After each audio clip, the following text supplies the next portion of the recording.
One runway, is back open this morning at New York's LaGuardia Airport following the deadly collision between an Air Canada jet and a fire truck on the tarmac. The National Transportation Safety Board is now investigating what led up to the collision that killed 2 pilots and injured dozens. CBS News correspondent Tom Hansen has the latest on the incident. Surveillance video shows Air Canada Flight 8646 traveling more than 100 miles per hour before it collides with a fire truck, flipping the vehicle and sending it across a LaGuardia Airport runway amid a plume of smoke. The truck, responding to an incident with a different aircraft, was cleared to cross the runway seconds earlier, but the air traffic controller quickly realized the plane was already landing and tried to get the truck to stop. Stop, truck 1. Stop. Truck 1, stop. National Transportation Safety Board investigators are analyzing the flight data and cockpit audio recorders and are inspecting the expansive scene. There is a tremendous amount of debris. Officials did not reveal specific information about the air traffic controllers working during the incident, but Transportation Secretary Sean Duffy suggested below average staffing at the airport was not a concern. We're a couple controllers short in total, but it is a well-staffed airport. The flight from Montreal carried 72 passengers and 4 crew members. More than 36 people were injured. The pilot and co-pilot were killed. In an interview with Canadian media, family identified the pilot as 30-year-old Antoine Forêt. These were 2 young men at the start of their careers, so it's an absolute tragedy. Passenger Jack Cabot said the impact felt like hitting a wall. I ran into the truck and then they continued rolling. It was moving so quickly that we all kind of just had this real moment of grappling of, wow, we just survived this. And oh my God, this is much worse than we thought. All right, for more analysis, I want to bring in Kevin Rink. He's a battalion chief for the Charlotte Fire Department and chair of the Aircraft Rescue Firefighting Working Group. Kevin, thanks so much for joining us. So give us a sense of how the fire responses differ at various airports in the country versus the kind of fire response you would have in a neighborhood or a community. What are the certain protocols that you have to follow when responding to something in an airport? Yes, good morning. Thank you for having me on.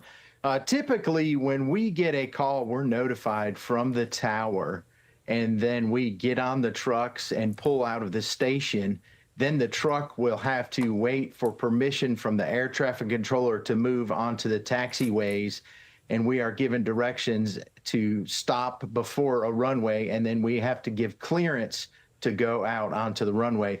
Now, your normal structural firefighting trucks that are running out in the city, they just follow traffic laws. There's no one there to give them directions or tell them where to stop. So when we're in our crash fire rescue apparatus, we have to stop and follow directions from the air traffic controller all the time we're out there. I want to dig into that a little bit more about the communication with air traffic control. I mean, how does that work? Because we've heard the audio of them saying, you know, go and then stop. Sort of, can you play out what you might normally hear in a situation that actually goes right? Yeah, so when they were on this incident, they were already going to a call, so they'd received that dispatch, got permission to go where they were supposed to be going. Then when you normally proceed to that incident, you will go to your standby spot and you will wait for the aircraft to land. During this incident, there was obviously something that went wrong, and that truck is so big, you know, that truck right there weighs probably 60,000 pounds. So it's not easy to get that thing to stop or to move. The same with the aircraft. And it's just an unfortunate event that played out. So how much do you rely on the tower to be able to see and to communicate with you while you're heading out into the tarmac? Because I think that was my question in the early hours after the accident, which is, are you trained much in the same way that pilots are trained, that once they hear an order from air traffic control, they execute?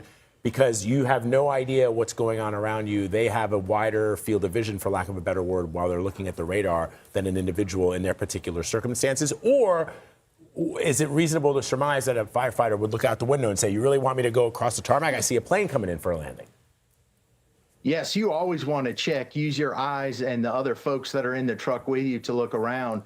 But in the dark, at night, all the different lights that are on the airfield, and you know, an airfield is not perfectly flat, so there's going to be some hills and some valleys. So even though you're in a tall truck, you're still moving up, and you're reliant on that air traffic controller to be your eye in the sky to tell you it's clear, go ahead. They have the perspective. They can see where the aircrafts are at, where all the other ground vehicles are at, and you have to rely on what they say, but you do want to have that situational awareness yourself.